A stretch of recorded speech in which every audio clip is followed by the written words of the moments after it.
Hello, everyone, and welcome to Chris's Chaos Shoots and Swears edition with your hosts, Chris Cortez and my buddy for all elite wrestling content, Jonathan from @BadGuyWrestling. And tonight we are covering a review for WrestleDream AEW 2023, October 1st, held in Seattle, Washington. What a great way to this night was pretty crazy. Okay, just right off the bat, we know what was coming was Edge was going to make an appearance, and sure enough, he did. But yeah, Jonathan, what do you think? What were your thoughts on this right off the bat? Right off the bat, I had no clue that Edge was going to be coming out. Didn't look at any kind of rumors or anything on this one, so that was pretty epic. That's pretty cool. Yeah, I said let's see if Edge comes out. And then, what did you think of that when I texted you that? It was like, huh? What does he know that I don't know? And then I was like, he's not coming out. He's not going to. Okay, good. No, you weren't expecting it, then. All right. No, just too many surprises this weekend.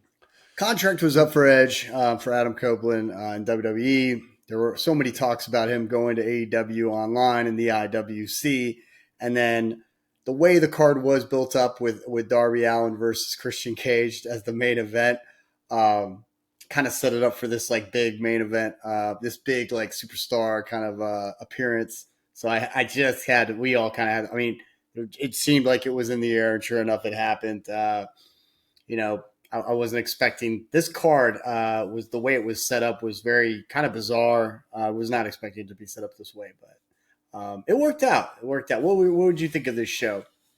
Overall, I thought it was really good. Yeah. Just looking through it, I don't know. I don't like this trend of having the Ring of Honor World titles or the tag titles defended as the first opening match. It's just weird. It's weird having MJF as a champion and he's opening the card and not in the main event. Yeah, I think that is kind of weird. I was thinking the same thing. Like, are we gonna just keep doing this thing where the heavyweight champion is starting the show and he's defending it, and he's such a like over the top baby face right now, as far as like what he's trying to present. It's almost borderline. I mean, it's just kind of borderline comical. The way he won, the way he comes out, the way he presents himself, and then two, the way he wins this match, that first match against this tag team that really has had no build up, called the Righteous. Yeah, they got a cool promo this past week, but yeah, they've come out of nowhere unless you're like following all of wrestling. It seems like I had no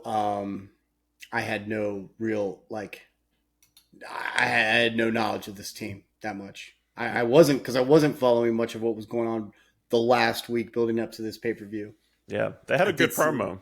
Okay. They kind of gave them a lot of personality and whatnot. So they went from just these weirdos to, okay, these weirdos that are a little bit compelling. Yeah. But it's weird. I just don't get it. They keep this is like an AEW trend right now of bringing in a brand new team or wrestler to the AEW environment. They might be big deal somewhere else, but then throwing them at the champion and then immediately losing. It's weird. It doesn't make a lot of sense. Yeah, it doesn't really. And then not only that, but it was they basically just. He by himself somehow he managed to single-handedly defeat these two guys with a bunch of ridiculous, kind of win. Somehow managed to what does that say about the team? Yeah, Righteous, they're jobbers is what it says. Right, it says they will not be here very long. Yeah, it doesn't say much about them if that's what they're doing. It's exactly how I feel about it. So I don't know why they would do that. So I'm trying to check and see right now to make sure that this is actually going through live. It is. I see it. Oh, you do? Mm-hmm. Okay. You see any people joining in yet? I haven't clicked on the stream, but it's showing that it's live. Okay, well that's good. Yeah, I mean, I'm trying to make the connection. I've done it before. I thought I did it right, but either way, we'll keep going. So, Yeah. um, yeah, I mean, let's take a look at some of these matches. Really, honestly, there's some good matches like Eddie Kingston versus Shibata. Thought that Yeah. was a cool match. You know, Yeah, he was killing me in this match, Eddie Kingston. Some of the yeah. when he'd take a hit and he'd be like, ah, ah. I was like, this guy is my favorite. Yeah, yeah, he loves doing that, and he's been doing that for most of his like time in New Japan, where he was just kind of like really going strike for strike with everybody he faced in the ring, and Ah! selling it very hardcore. What about Chris Statlander versus Julia Hart? I mean, I don't get Chris Statlander in some of the sense. She doesn't have mm, like a personality, but I'm hmm loving Julia Hart. Mostly because of how creepy and eerie this stuff is, and uh, yeah, but I didn't think Chris Statlander is going to lose this match. that is exactly what I saw in this match. Yes, Julia was going to lose. Chris needs to keep on defending, make something of this reign, right?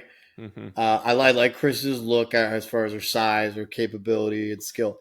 But it was Julia and her look and like her creepy look. It's a very cool look, right? Yeah. And it's entertaining, and that's what I got from the crowd. The crowd was like into it, and they were cheering on Julia, and they're cheering on this match. By the end of the match, they're saying this is awesome. I didn't think it was a significantly great match. But it was entertaining, and I think it was a lot to do with what Julia Hart was doing in the ring. Absolutely. So that the problem with Chris Statlander is probably a prototypical like female wrestler build. Like athletically, Yeah. she's big, she's strong, all the things, but she's not memorable at this point, or at least I don't think Mm. so. I mean, the most memorable thing to me is that she used to be billed from the Andromeda Galaxy. Yeah, yeah. The And alien look was yeah, was was more like effective, I guess. Um, but yeah, I mean, I do like watching her in the ring, but yeah, there needs to be more reveal as to like who she is mm-hmm. moving forward. Yeah, and You know? I'm not trying to beat up on her and say that she's bad. She's a great wrestler, but Yeah, I'm saying like they haven't given me like any reason to care about her yet. right. It's not like she's done it and it just didn't go over. It's like there hasn't really been much at all to even No, like latch onto. no, no, no. So we'll cover. We'll talk a little bit more about that match. Then you got the Young Bucks versus the Lucha Bros versus Hook Orange Cassidy Guns. I mean, I watched it. I thought it was did what it needed to do. I wasn't that impressed. What'd you think? I thought there were some really cool moments in it. Mm, If anybody I was impressed with, I get more impressed with the Guns. I mean, yeah, it's I expect greatness out of Young Bucks and Lucha right. Bros. Uh, the Orange Cassidy and Hook stuff, like they are individual wrestlers, so I don't expect like amazing tag team wrestling with them. But Yeah, the Guns, they went from kind of being even like a year or so ago, like just like I don't know, they were just kind of overrated. They like were just there. Now they're like starting to really like develop um like real ring like entertainment type stuff, and it's mm, just I yeah, don't know, I'm just saying that I think they're really starting to hit their stride finally as heels. yeah, Yeah. yeah. You know what? And that is what I noticed was the Guns was taking it to Penta a lot. Hmm. They were doing a lot of tag team moves and combinations. I did take note of that. But then in the end, of course, Young Guns kind of. Oh, sorry, the Young Guns. The Young Bucks took the took the match, kind of like stole the match in the end. Yeah. They kind of Yeah. sealed the deal, if you will. Didn't see much from like Hook and Cassidy. I thought it was nice to see Cassidy back in the ring. I hadn't seen him in a while, so. Yeah. And then this might have been my match. This might have been my favorite match of the night. Was Swerve Strickland versus Hangman Adam Page. I really like that. It was a great match. It Yeah. was a great match. It I was one mean, of those like Bizarro World type matches too, where like they're pushing for Hangman. Kind of. Correct me if I'm wrong. Like they were kind of pushing for Hangman as the face. oh yeah, he's definitely the face in this, but Okay, well, not in this arena. He wasn't. He sure as hell wasn't. And I feel like it was Swerve just really catapulted him. This is exactly what I wanted, was for Yeah. Swerve to be catapulted to the next level, and here he is. Oh He yes. is in contention now to being going up against for a championship in some capacity. Yeah, it must have just been the arena or Seattle, like kind of like some of like a Chicago thing Mm-hmm. that like it doesn't matter if CM Punk's a heel or what. Like when he's there, Right, they're gonna cheer, or MJF in Long Island or New York, right. uh, type of thing. Because Same with Canada too. Swerve is definitely the mega heel right now. Yeah. Like, and Hangman is just coming off like he's gotten back with the Elite and all that kind of stuff, and the Hung Mm-hmm. Bucks and all that kind of Mm-hmm. stuff. So he's a face right now for sure. So Yeah. it is interesting. Yeah. Or Yeah. maybe the Seattle just has a bunch of like mean people that just like to cheer for the bad guy like me. I see. That's the thing. I don't know if he was a hometown hero in this case. Was he like from Seattle? I don't know. Let I me need to look see. into that because it sounded like he had like roots in Seattle. Uh, and I just feel like Swerve is kind of given. It's time for people to give him his due. I mean, he's been doing great work the whole year. Yeah. Oh, he's from Tacoma, Washington. So yeah, There it is. there it There it is. is. It's Swerve's house. It really is Swerve's house. That's why. Okay, so what I wanted to bring that up. Then I was like, I even mentioned it to my wife. I was like, oh my goodness, look, he's doing like a little mini like promo. Well, Yeah. and then he does the Who's House, and then I'm like, oh, he's just doing his catchphrase. That's Right. really unexpected because Yeah. she doesn't know wrestling very well. And I'm like, this is kind of unexpected what he's doing right It here. is kind of unexpected what he's doing. But now it makes total sense. I just don't know where every wrestler lives, apparently. More and more, I love this guy. It's total mark for this guy. His in-ring ability, his look, his presentation, his entrance, Yeah. and his demeanor, his whole like character, everything about him. I'm just all for it. I'm all for it. Like this guy kind of reminds me of.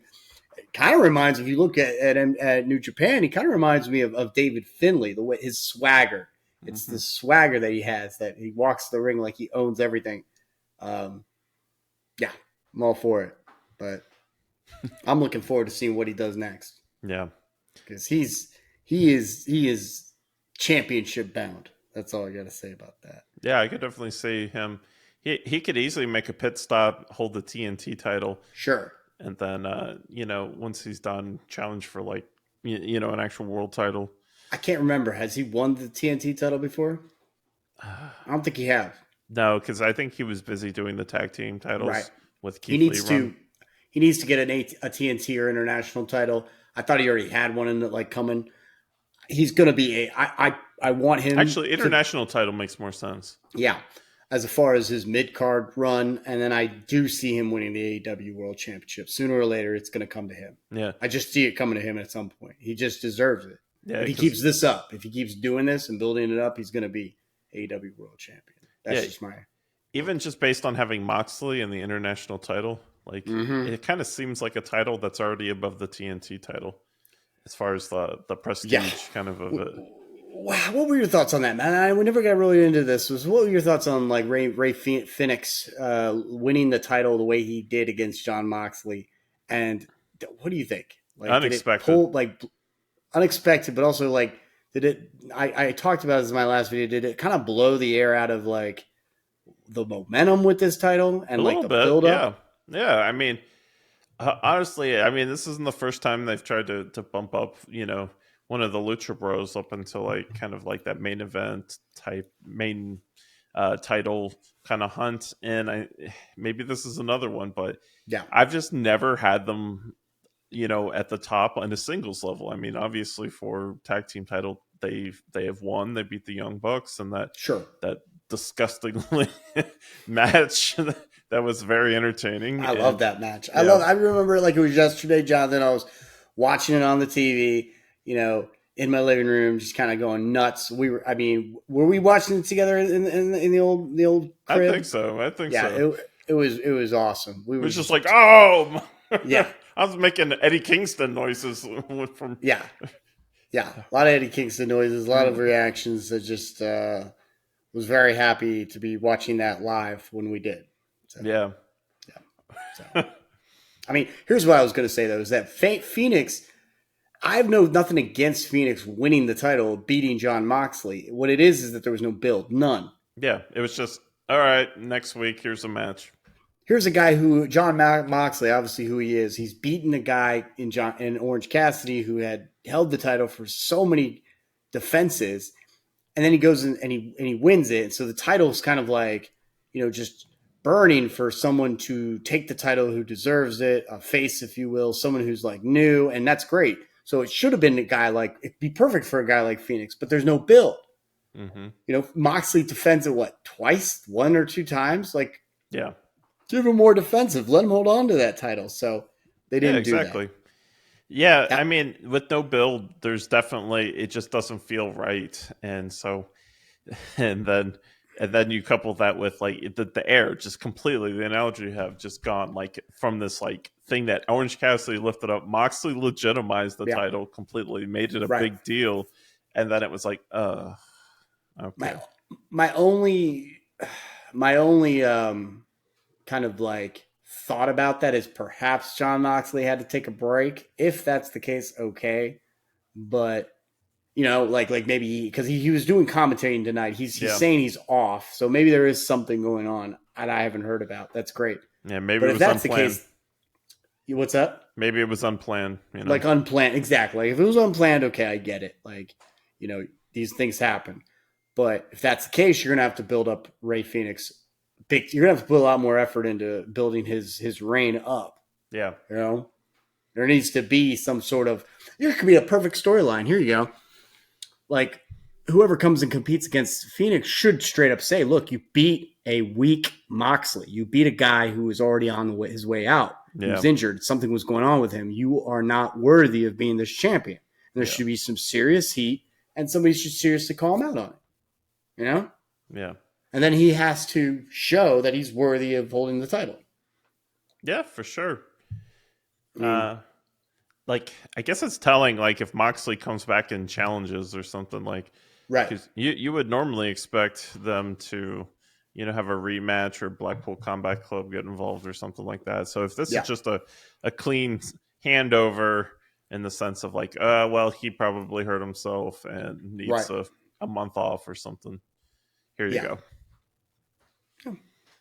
Well, let's look into this next match. Okay. Ricky Starks versus Wheeler Yuta.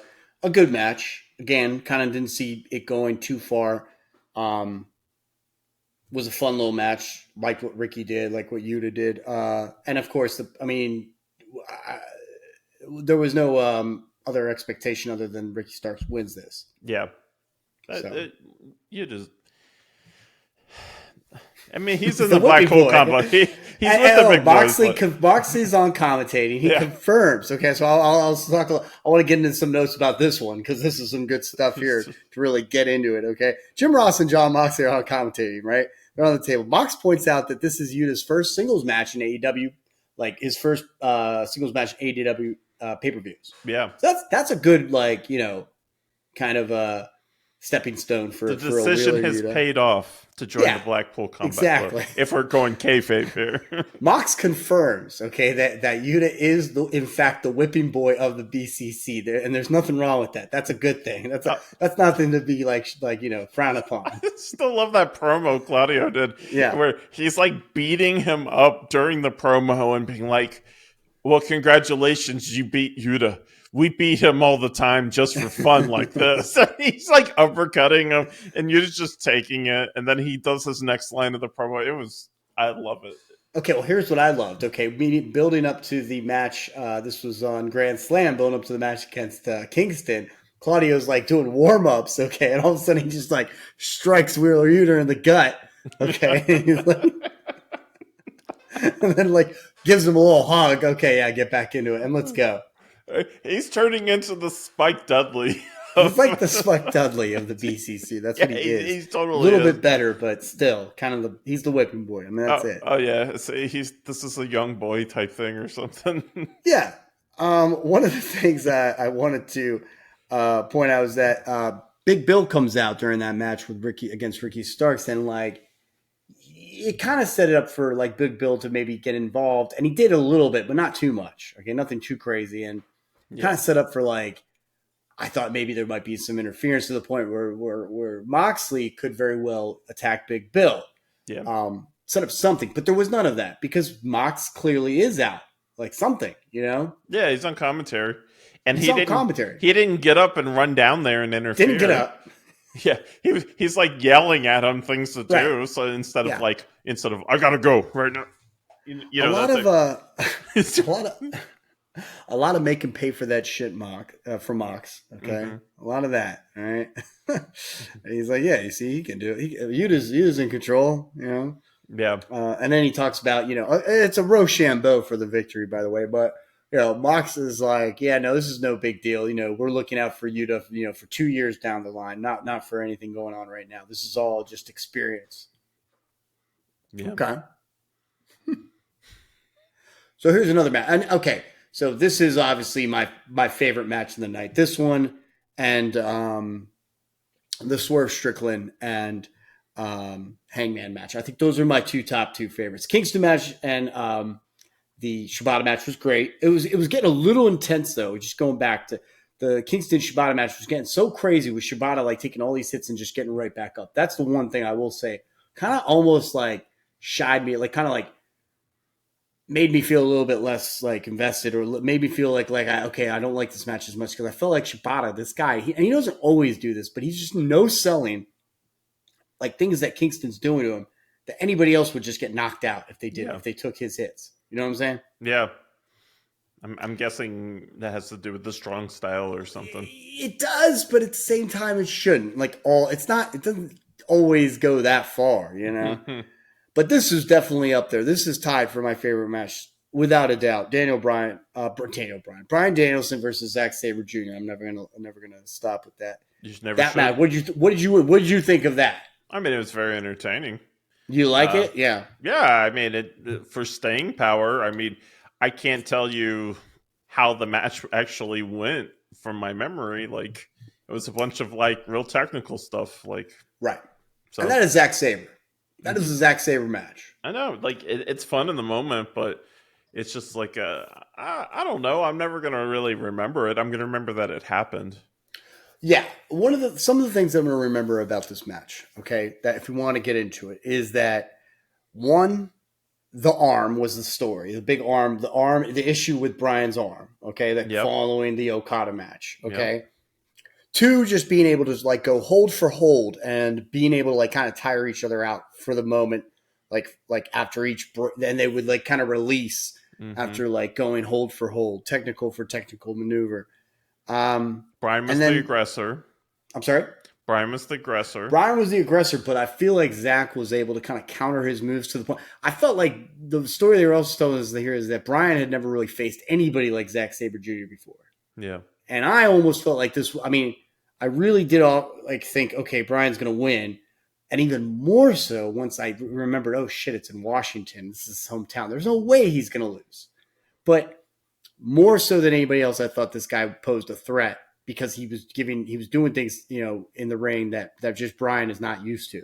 Yeah. But once Brian did get control, he was able to be the aggressor. He's hitting the strikes. And that's how he won. He didn't win via technical wrestling, but more with his strikes, the way he always usually kind of wins, Busaiku knee, stomping the guy's face in. Yeah. And that's fine, But it was a fun match. I liked it. Yeah, I mean, for a match that really just didn't have any build-up. Not that it was announced for a while, so it definitely had build-up in that sense, but it wasn't it was a WrestleDream match, right? So it was the WrestleDream match, yeah. Exactly. So the hype around it, so the spectacle of, crowning that technical wrestler, who's the best in the world type of thing, on just the wrestling part, not the theatrics of wrestling or who's the most entertaining, but right. It makes it something to me. And while I'm not going to remember every move that was done in it, I'll remember that spectacle of that event. Yeah. I mean, this is what it is. This is what I love about Sabre is that he will work on a specific part of the body and he'll keep going through it. And the difference between him and most people, most heels or most just wrestlers, he'll follow through with that body part and he'll do like maneuver, like stretches to that body part to the point where you like cringe. You know what I mean? Yeah. And then you have to you have to like believe that this guy's tapping you out. Yeah. You know, So he kind of tells the story throughout the whole match of like, big time. like I'm targeting this place so that I can finally do a finisher to that. Right. And when he does it, he like it's like chess, not checkers, you know, and he stretches the crap out of somebody. And he saw it coming. I saw it coming with Brian. And towards the very end, I was like, okay, he's gonna get him. And then of course he broke out. He hit that Busaiku. I believe what did Brian do? Brian went back to the stomping, okay. And then Zach counters with the Juji Gatami, okay, little arm bar or whatever you want to call it. Brian hits a cradle, Regal Plex. He hits something that William Regal would have done.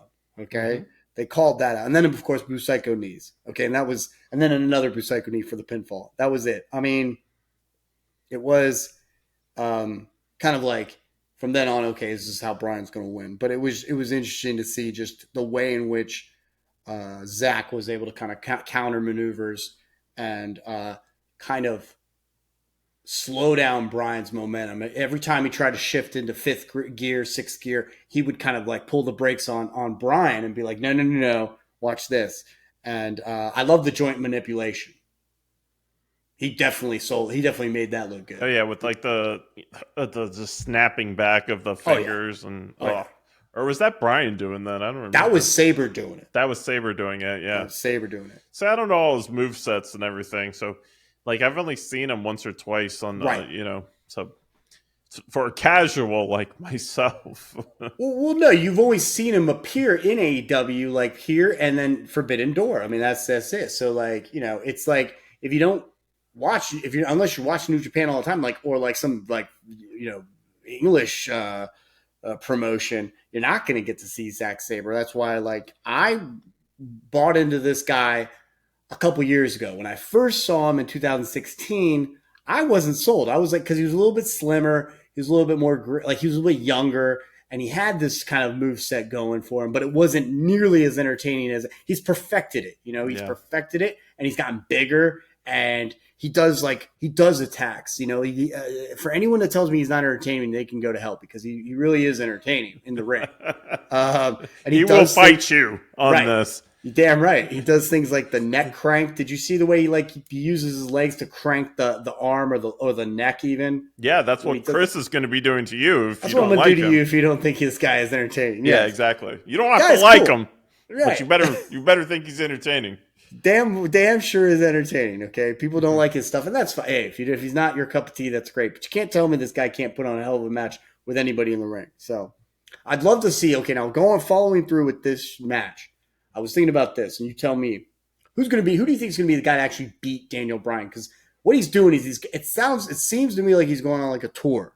Okay, he's going on kind of like a Kurt Angle farewell tour. I'm not saying it's going to end anytime too soon, but he's trying to line up all his dream matches before he kind of like sets off into the sunset. Who do you think is going to be the guy that beats him? Whew, that's damn. If I knew more about him, like if he had like a. Like a hero or something that's still wrestling, or damn.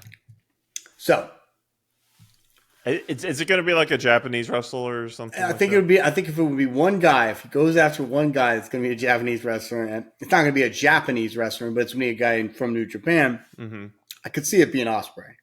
Okay. Like if he gives the nod to Ospreay, he's like, "Okay, I'll lose to you." Have they had matches together? No. Okay, so that's a good idea then. The other guy is Kenny Omega, who they've had that like no contest match. I want to see it again. We've never seen it again, have we? You tell me. No, I don't think so. We need to see those two go at it again. Yeah. Mm-hmm. Yeah. I would like to see him lose to Kenny Omega. That's what I'd like to see him lose to. Okay. Yeah, I mean, because Kenny Omega's still got some time left. He's still got at least some years in the game. He's arguably at the top of the game. Not if he's number one, but like he's in his prime. I think he's I think he's in his prime. I think he's still in his prime. I think that it's amazing that like looking back, I was like, wow, like I was looking at this guy as the best wrestler in the world about 5 years ago. Yeah. And I see him now and he's still there. Like he's still so good. can't take anything away from this guy. So, I think that he deserves just as much credit as he did back then. So, speaking of which, we'll talk about that 8th match. Okay, Chris Jericho, Kenny Omega, Kota Ibushi versus Konosuke Takeshita, Sammy Guevara, Will Ospreay. This might have been my favorite match of the night. I get it. I wrote a fucking shit ton of notes for this match. But yeah, go ahead.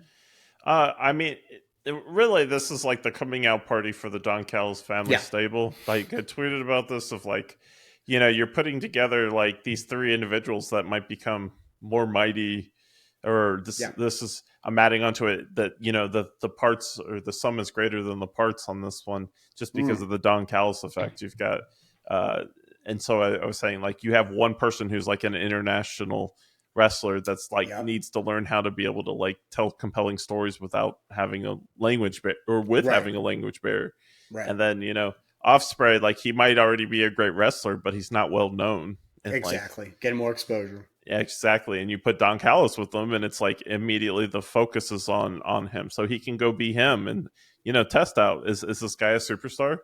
And then Sammy Guevara, I mean, like, I'm not going to say he's underperformed because he's so young, but like, he is a phenomenal athlete, and like, he's got credibility and whatnot. Right. And like, he's still really young, and like, he's getting better. But I think Don Callis can really refine him down and get him and all 3 of these to superstar status.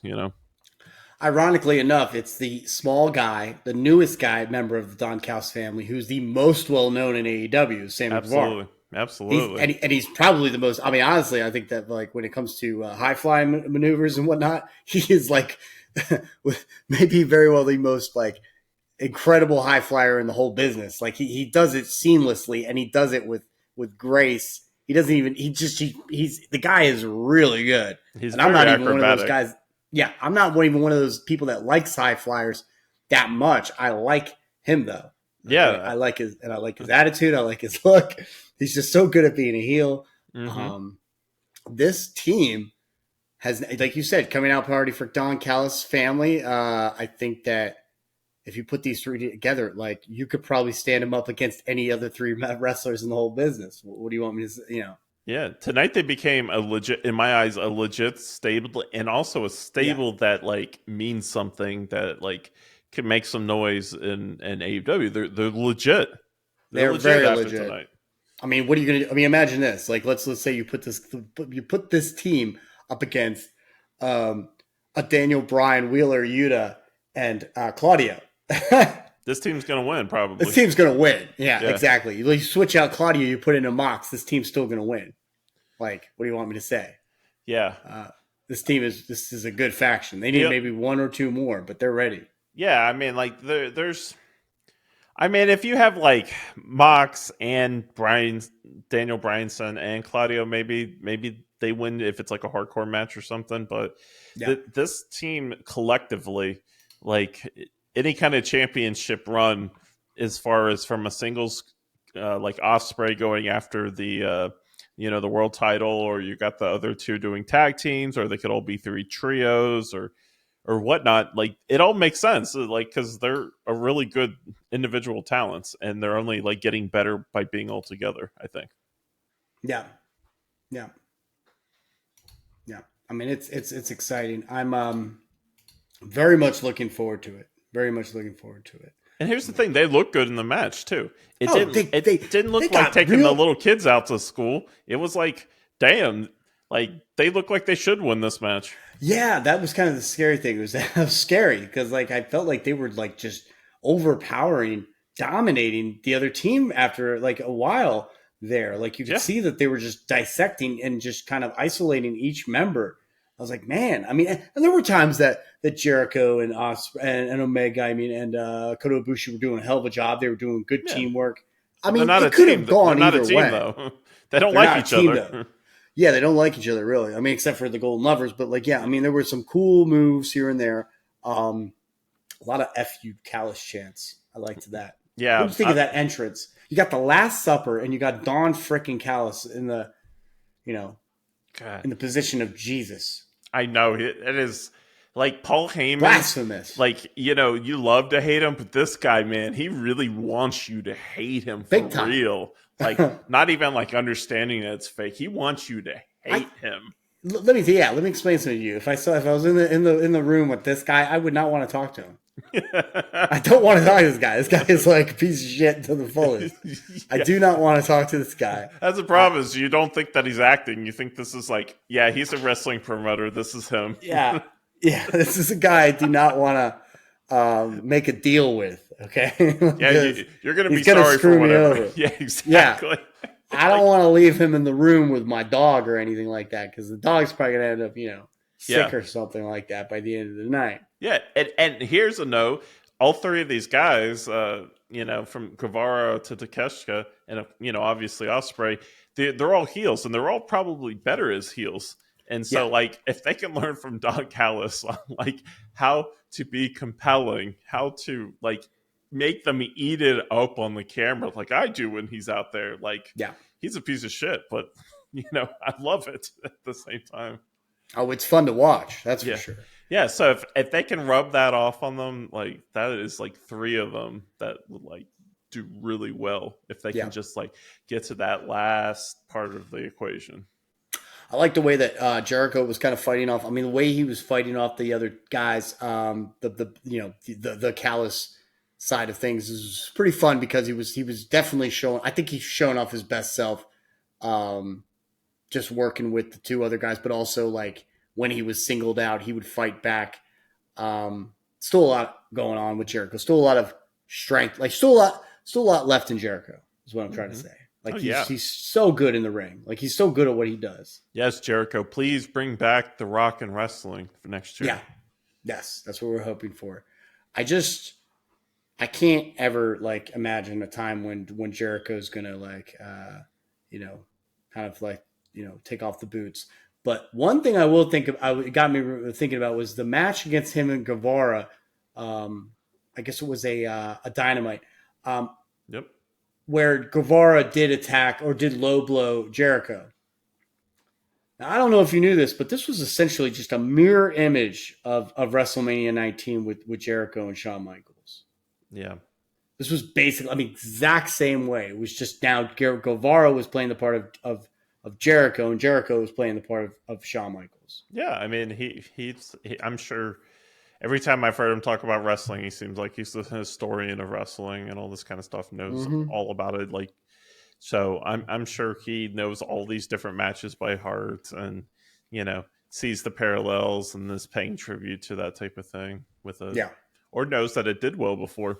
So I wouldn't be surprised if that was a big influence for it. Got me thinking about it. Who do you think would retire Jericho? Man, that is Sting? a good question. They barely cross paths, Right. Yeah. I mean, is he like the Undertaker's, like the version of the like AEW's Undertaker? I don't know. Or like would someone like Guevara do it, or some? You know, what I mean, I have no idea who would retire. Like, I guess it depends. So he stays in AEW in this situation. Is that the case? Yeah, it might have to be Sting. I don't know. Or no. What if it is Kenny Omega? What if he could be Kenny Omega? What if he's like, you know what? I don't. Behind the scenes, like it doesn't matter if I beat you or not. I'm still Chris Jericho. Where maybe Jericho losing and putting over Kenny Omega as his final match does a lot more for Kenny Omega than any harm it could actually do to Jericho. What'd you think of Kota Ibushi? It's fine. I mean, he's like, had some spots. I don't really know him that well. So when he gets in that crazy face, you see that face he puts on? Yeah, and then like that's a thing. He's like immune for a second. It seems right. He gets this look on this dead stare. He's been doing this for a while, and I do kind of get a little bit like amused by it because when he does it, it's just he's just like stone cold, and you can do whatever you want to him. It's not going to do anything. He attacks back. He strikes back to big shots to Ospreay, one to Sammy, Takeshita. They're like going to have a program. Takeshita and Ibushi is what they seem like they're trying to set up for. Oh, side note, I just looked up The Rock and Chris Jericho's cruise. Yeah. Was it the Rock and Wrestling Cruise? Yeah. It is back. It's coming out in January, end of January. Man. I know. It's I know. going to have like Gangrel on it and Santino Morello. And We got to find out what are the dates for that? So I'm it's, probably going to be working, but I know. It's January 26th to 30th. January. What are those? Let's see what those dates are. January 26th to the 30th. Huh? All right, everyone. Welcome to Shoots in our calendars. We're taking you through our. Okay, so you said the 26th through the 30th? Yeah. That's Friday to Tuesday. It's not too terrible. Not too bad. Friday, Monday, and Tuesday. If I could take off those days, I'd have to. I'll let you know if I could see if I could do it. Oh man, I don't know. It's gonna be a tough call, but it says wrestling by All Elite Wrestling. Oh, huh. So that's it could be an AEW kind of. I mean, it kind of was last time. Like it seemed like it was AEW kind of influenced. I mean, obviously, AEW approved. Yeah. So. Man, what if they did like a rampage, like a live rampage or pre-recorded rampage from that or something? Yeah, a lot of ref kind of influence, like ref interference or what? Not ref interference, but distractions of the ref and all that going on with this match. Ospreay actually holds on to the ref to give Sammy time to break the count. Callis hits the Jericho with a bat. Okay, Sammy gets the pin. Ospreay holds on to Omega and Ibushi. Yeah, there's a lot of movement in this match, for sure. Yeah. Just people in and out all the time. Yeah. I mean, just a lot going on here. Oh, I want to talk about that shooting star press from Guevara onto the outside, onto Omega, who's still standing. Yeah. That was a pretty amazing move right there. I mean, just like you were talking about earlier. He's physically gifted. He's very physically gifted, this guy, okay? Can't help but love this guy, okay? So if there's anything else to say, we'll think about it. But for now, it's 9th match, FTR versus Aussie Open, AEW Championships. I mean, at this point, I almost felt like the sail, like the wind from the sail, like underneath the sails was calming down because of that previous match was so epic. Yeah. I don't want to say it was a complete bust, but like it definitely like took a lot out of the crowd. I'm not saying they were definitely still into this match, and I think that Aussie Open and FTR did what they needed to do to keep it like still entertaining. Yeah. Okay? So this was another dream match type of thing. Yeah. And I almost thought Aussie Open was going to win this. I really did predict. I didn't think that they were going to win, but I wanted to see them win, and I wouldn't have been surprised if they won. But yeah. Yeah. This just goes to show. What's up? I mean, so I was just going to say, like there wasn't too much hype. I mean, there was like a week or two. Like, it wasn't just thrown like onto the card and they didn't even talk to each other first. But it's just not much of a reason to really care too much. It's like another, it's like FTR's gimmick is like, we're the best to do it and we love our family and we're wrestling, all that type of stuff. But like, I don't know. It's not like... It's hard to sometimes get into their matches or care about them because just because and like the I was rooting for Aussie Open on this, but you can gauge it by the amount of Aussie chants in the crowd that the excitement was down. Yes, it was down. It was down. You could tell. You could tell in the crowd it was they had lost their energy after that previous match. And this does go to show that FTR is like the best tag team in the world right now, and they're proving it. Like with their this is now becoming a better reign. I think facing teams like Aussie Open is what they need to do to really solidify this current title run because it's a good match. It's a good match. A little more build up could use a little more build up, but the problem with that is if you do build it up too much. What's going to happen is apparently that's what happens with AEW is like you give them enough buildup, they're going to lose the titles. Yeah. But that doesn't always need to be the case. I mean, they should be able to have some build and there should be able to be some like, a good investment, a good draw, like a good kind of like setup for it. And then, FTR wins to show, why they're the best time and time again. This was one of those cases where they did, prove that they're the best. But again, was there a lot of investment? No. They need to kidnap their family storyline or something like that. That's what we really That was when wrestling was great. Was when we were kidnapping family members, and that was a normal Monday night. Right. So, This is FTR, that big car you have, that big black, classic. I know it's got a big trunk in there. You can put 2 family members in.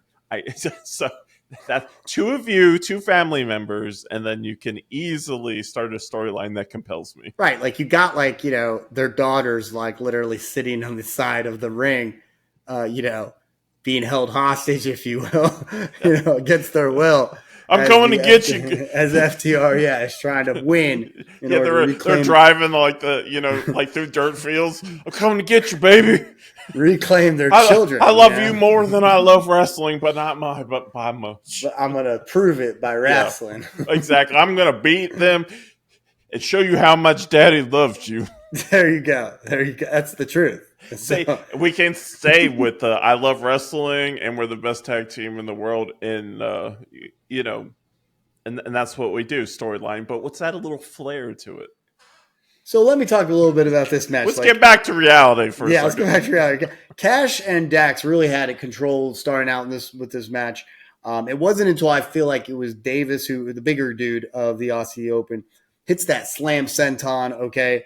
Fletcher's tagged in. Dax able to take control, brings in Cash. Nice spot where Aussie slams both FTR's backs against each other. Like they run them across the ring and they slam them up against each other. That was a pretty cool move, right? Yeah. And then a nice spot. Again, Aussie slams, let's see. Again, the slam, the senton by Davis to Cash this time, okay? And then Cash is pretty much in the ring for most of this match, okay? He tries to slingshot Fletcher out of the ring, but still can't get a tag to Dax.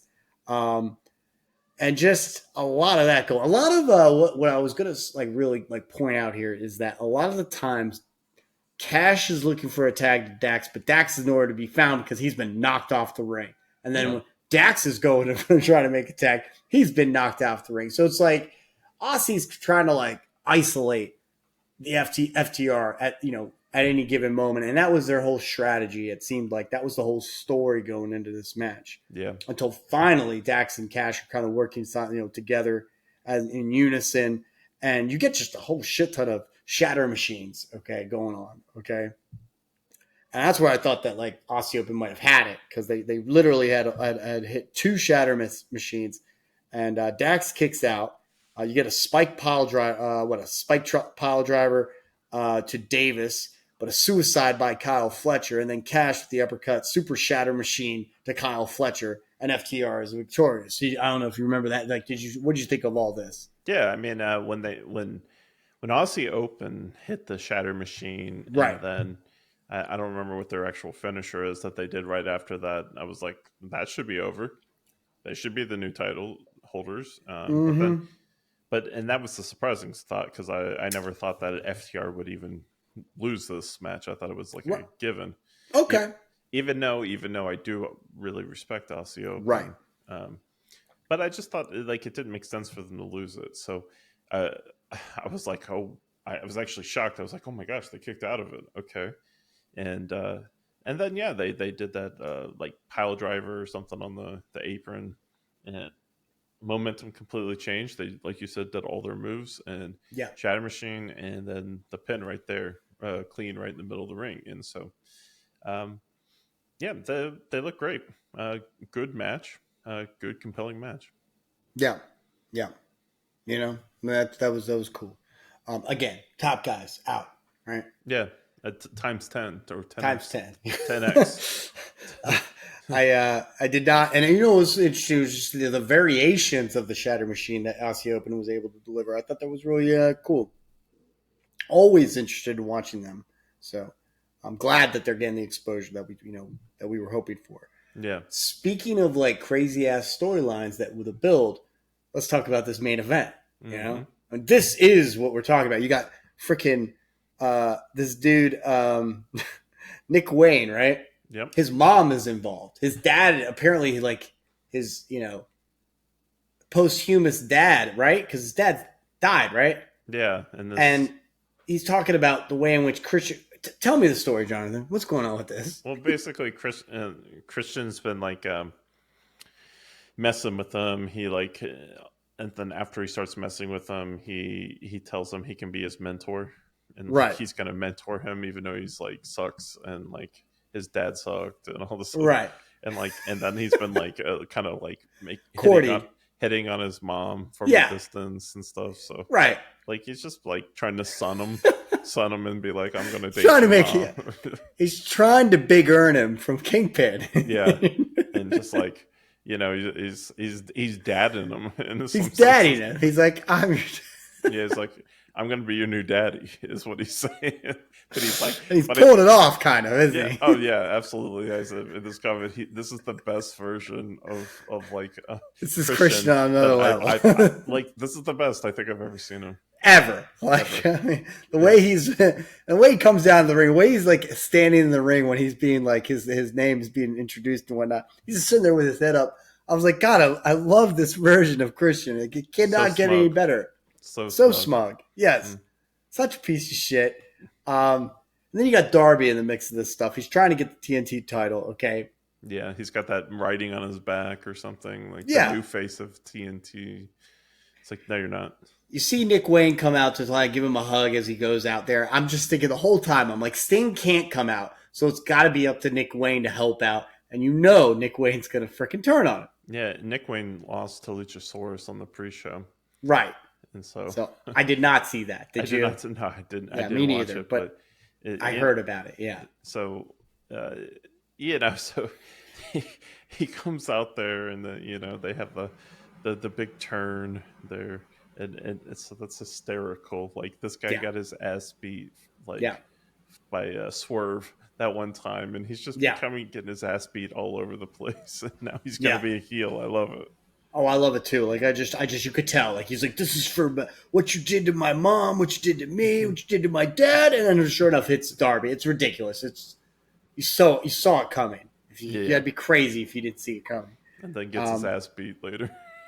the best. Okay, this is some of the best stuff. Okay, this is the big like slam onto the steel step. There's like significant spots here that you had to pay attention to. The steel steps, right? Oh my goodness, Darby Allin! Like, say what you will. I mean, I'm not always the biggest fan of him, but damn, does he take some damage? He takes some damage. I've never seen. I mean, very few people can do what he does. The best though, I thought, was when Christian starts tearing up the pads. Okay, and he's like, he still has to get back to Darby. So what does he do? He gets on the top rope. He frog splashes Darby onto the stretcher. Yeah. The replays were awesome from the other angle as well. Kudos to that stretcher. It really held up quite nicely. Yeah, it did. It did. And then like I was just trying to think about like I wanted to ask you, what was the first pinfall victory for Darby? I don't know. It was like a fast something or other. It was like a roll up. Yes, I don't know if it was a roll up or just something. It was like a kind of a surprise. I don't know. I was looking down for a second and didn't even see it. I was so like kind of like, moving around and trying to like, keep up. And I swear, I think I missed it with a blink of the eye. Like I was just like 1 minute I'm watching, the next minute there's apparently it's 1-0. But I did see the count out, after him slamming him on the steps, and that was more obvious. So I just want to make sure I wasn't crazy here. And then, at some point, Christian hits a kill switch onto the boards. I thought that was it. Near fall, though.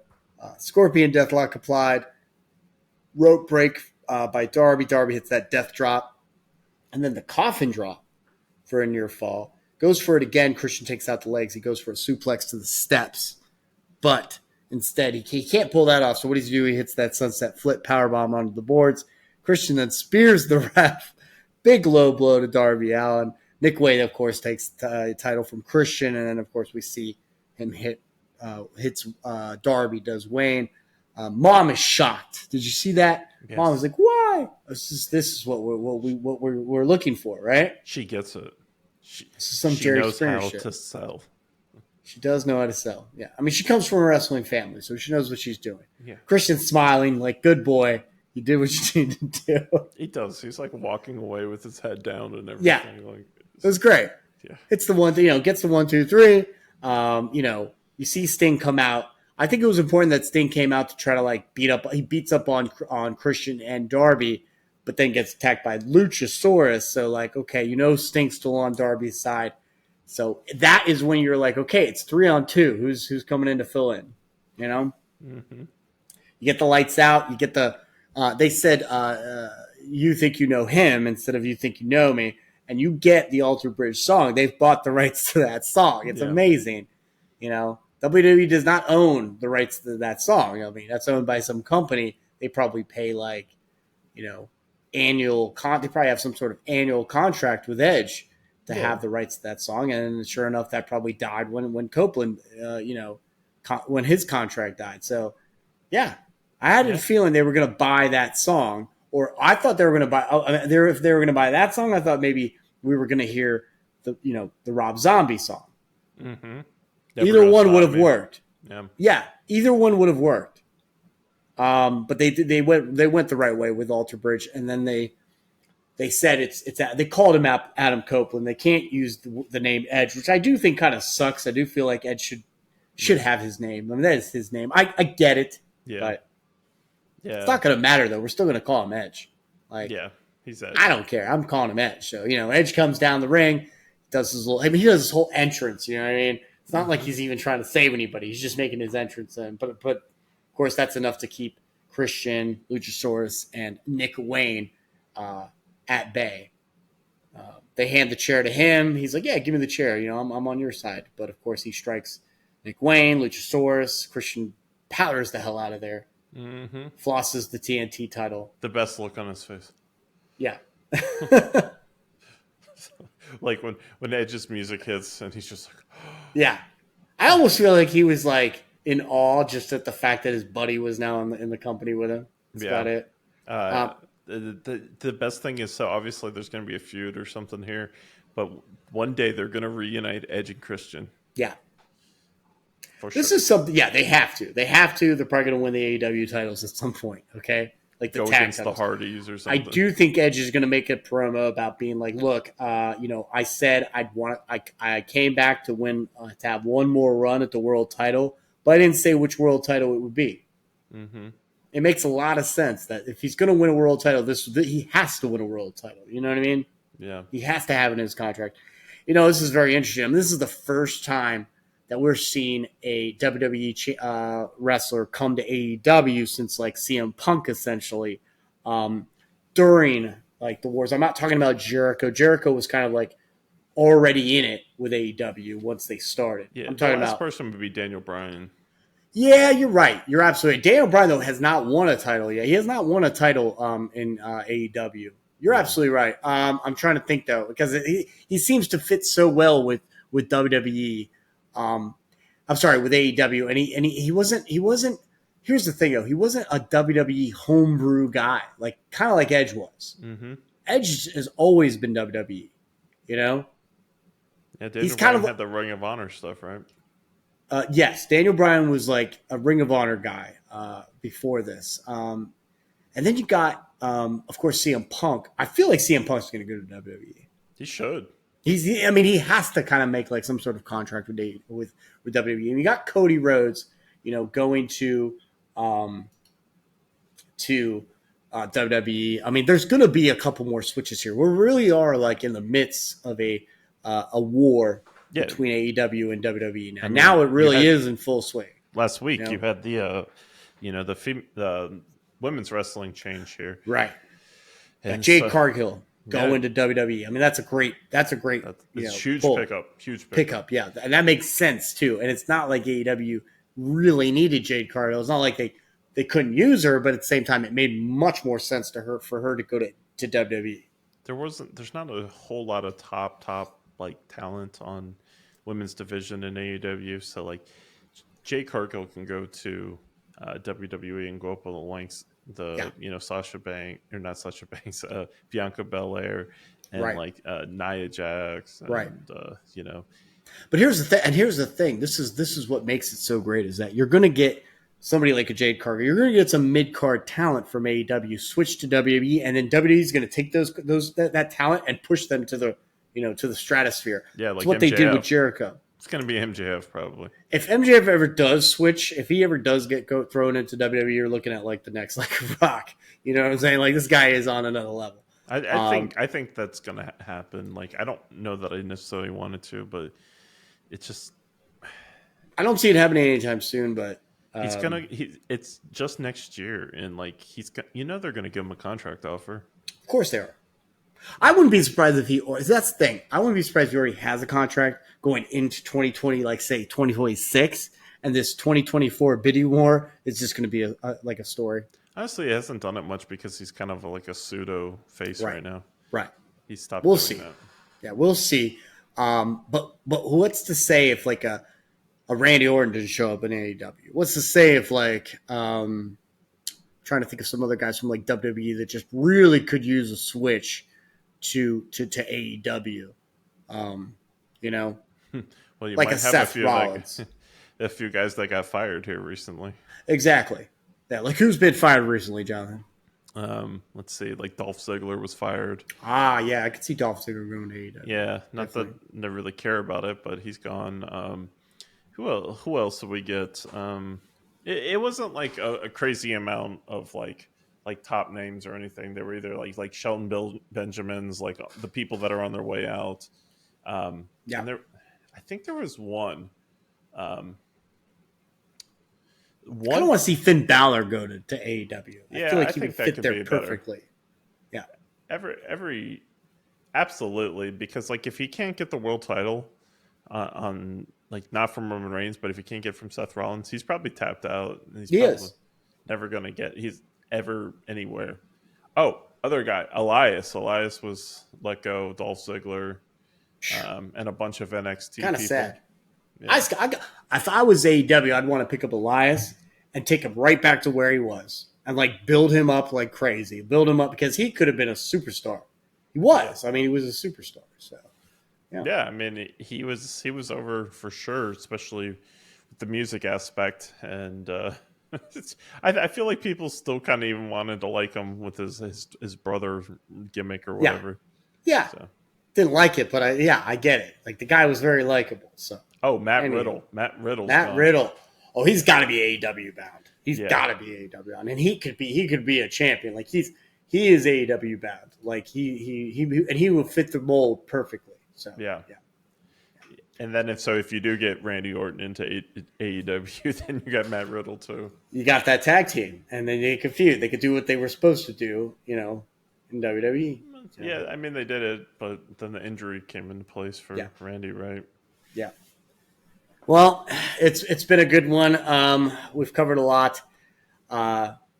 Probably, I would say we'll probably come back again at some point, hopefully this week, talk some, major issues or topics, revolving around the wrestling world with another episode of Shoots and Swerves.